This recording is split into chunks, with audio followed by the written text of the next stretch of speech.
There are three words that frustrate me. Three words when I hear them, I get like this, ugh.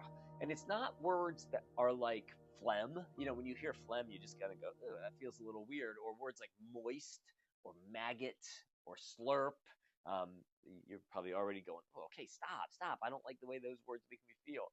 So don't let those fester in your mind, because fester's another one of those. I'm not talking about those kinds of words. I'm talking about three particular words that in many ways in 2026 have lost their clarity. Like they don't, when you use them, you almost always have to bring some sort of clarifier so people understand what you're talking about. The three words that frustrate me are friend, love, and Christian. Those three words bug me. And they bug me because when I take the word, for example, like friend, I can have a person that I have a deep relationship with that's a friend, and I can also have an acquaintance at best on social media, and we call them a friend as well. And you have to clarify. You're like, oh, do you know that person? Well, yeah, we're friends on Facebook. Well, do you know anything about them? No. You know what I mean? So yeah, you got to bring the clarification there.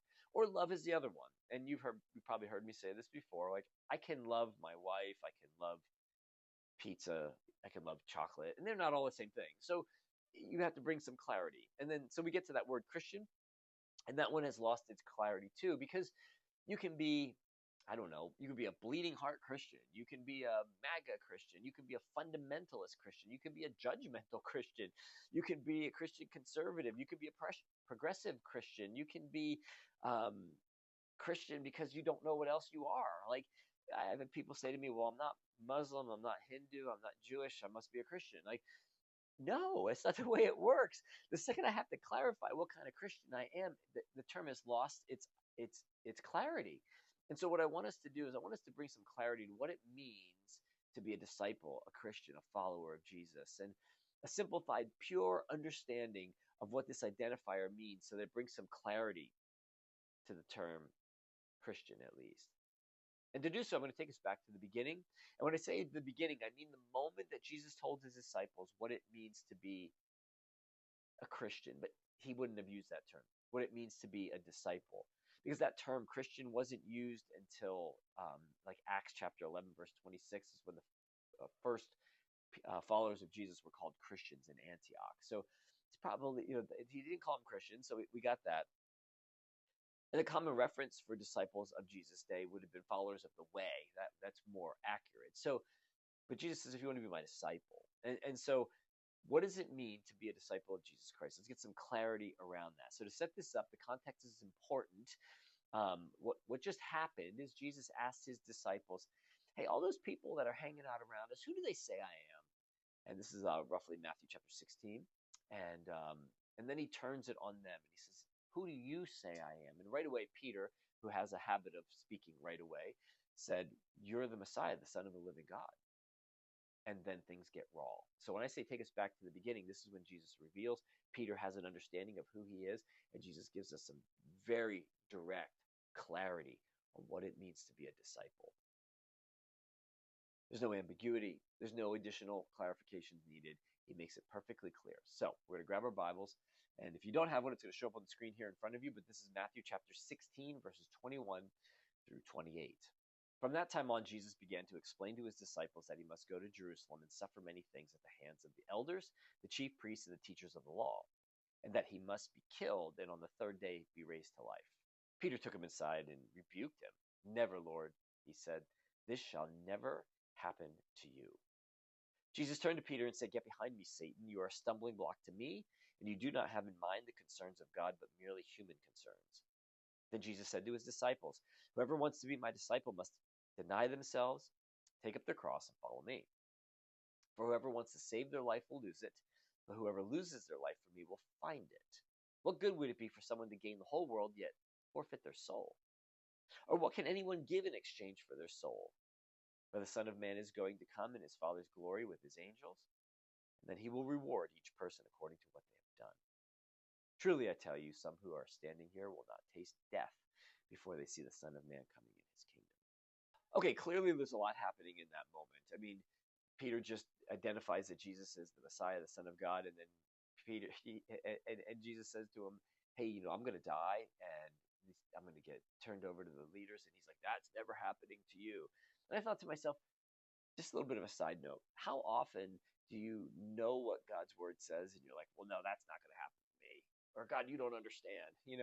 I do that more often than I'd like to admit. But anyway, let me get back on track so I don't lose my focus here. Our main emphasis here today is going to be the middle verse of that portion that we just covered, and that's verse 24. Verse 24 brings tremendous clarity of what it means to be a disciple of Jesus Christ. Look again at verse 24. Then Jesus said to his disciples, whoever wants to be my disciple must deny themselves and take up their cross and follow me.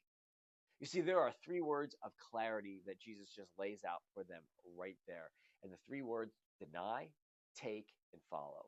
They bring profound clarity to the life of a follower of Christ. These three words bring piercing clarity to disciples that day and to us today as well. Now, before we get into those words, though, there's something that you do have to address, and that is this. The people that were listening then and for us today. Do you want to be a disciple of Jesus? Because he says, whoever wants to be my disciple. That's the question. Have you ever considered that? Do you want that? Or maybe better asked, do you even know what it means to be a disciple of Jesus? Is it attractive to you? Why do you care? Did you ever think about that? Did you ever think about what it is that he's asking of us there? Or maybe you're just following Christianity out of some obligation from a family member, or maybe you just think Christianity is going to church or watching videos online. What is it? Do I want to be a disciple? Do you want to be a disciple? Do you want to be a student? Do you want to be a person that is identified with Jesus Christ? That's what he's asking them. If your answer is yes, like it was for Peter, then Jesus lays out clarity of what that looks like.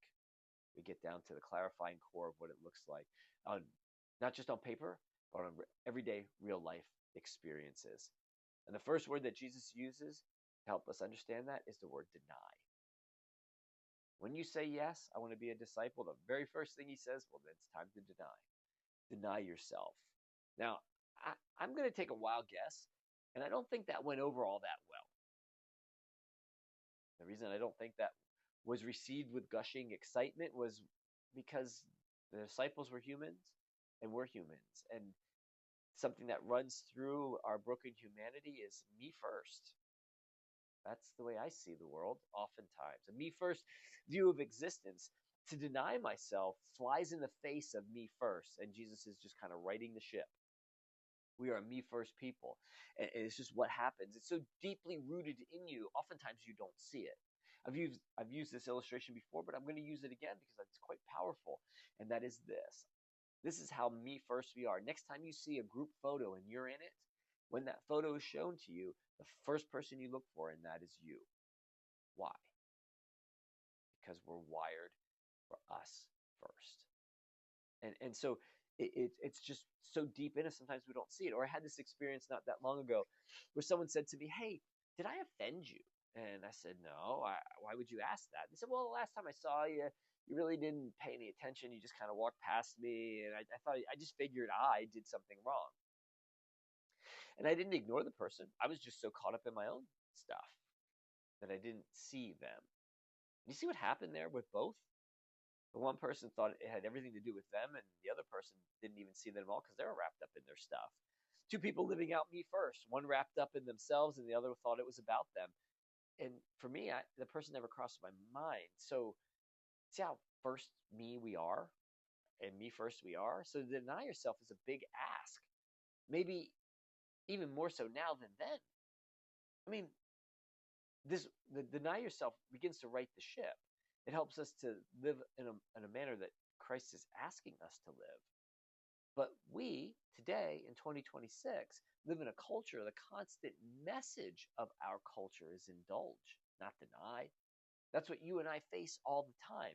Indulge in materialism, indulge in food, indulge in promiscuity, indulge in hobbies, indulge in work, self-expression, or just plain old self. I just need me time. Those kinds of things. Deny is a radical idea, and it goes against our grain. But this is where meaning is found in following Christ.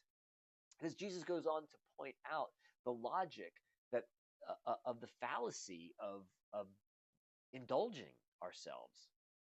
Verse 26 of Matthew chapter 16, listen to what he says. What good would it be for someone to gain the whole world yet forfeit their soul? Or what can anyone give in exchange for their soul? Maybe we should ask that question. What would it look like for you to gain the whole world? How would you identify that? Jesus is saying there's a cost if that's what your life is going to be about, indulging yourself all the time. The cost is your soul. I mean, did you ever consider gaining the whole world? How would you know you did it? What will you be willing to spend to get there? The cost is your soul, because indulging doesn't bring you life. Denying does. Denying myself certainly gets in the way of me gaining the whole world, but Jesus has something quite grander than this whole world. And right here in the midst, here we are in the midst of the Lenten season. You may not be denying yourself something. Oftentimes we do things like maybe social media, or we're denying ourselves fast food or movies or chocolate or whatever it may be. Denying takes effort and intentionality, and it breaks the pattern of me first.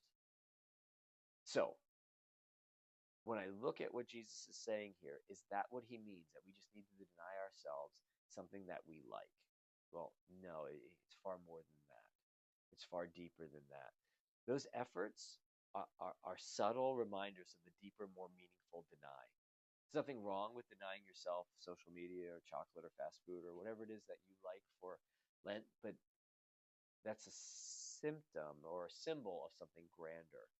And that's the denying of ourself, to remove me from the equation. In your life, can you remove you from the equation? Denying myself of what I think is best, denying myself to the idea of what I think my life should be, denying myself to put another first, denying myself to give God room to work. Because if my life is always about me, where's he going to fit in? I have to deny myself. So this is why Jesus leads with deny. I'm to deny myself to let the one that knows me give me direction and fill me.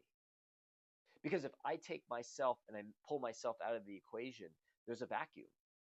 Who fills that vacuum? Well, the answer is Christ. And when I deny myself, maybe my goals, my dreams, my hopes, and I allow him to fill them, it's radically life-changing. And it refreshes your soul, not costs it. Look, I've come to this humbling reality that I did not create me. I didn't even have any input on my existence. So I am then ill-equipped to know what's best for me. No one consulted me when I was born. No one said, hey, what do you think? I just was. And so if I think I can figure out me, I need to go to the one that created me to figure out me. And that revelation begins when we get through our own denial of self and allow Christ to impart a true life to you, and not an endless chasing of indulging and gaining the whole world. And we discover in denial of ourselves a new life of freedom, because Jesus has just taken over. And he offers us far more than we could ever achieve in just indulging ourselves. The clarity of being a disciple of Christ is to deny ourselves. Me second. The depth and ramifications of that action of denying grow deeper and deeper the more you deny yourself. So the question today is very, very simple. Do you want to be a disciple of Jesus? That's where it has to start. And if the answer is yes, are you ready to set yourself aside, take you out of the equation, and allow Christ to direct your life in every and any aspect of it? This is the clarity of being a disciple. Deny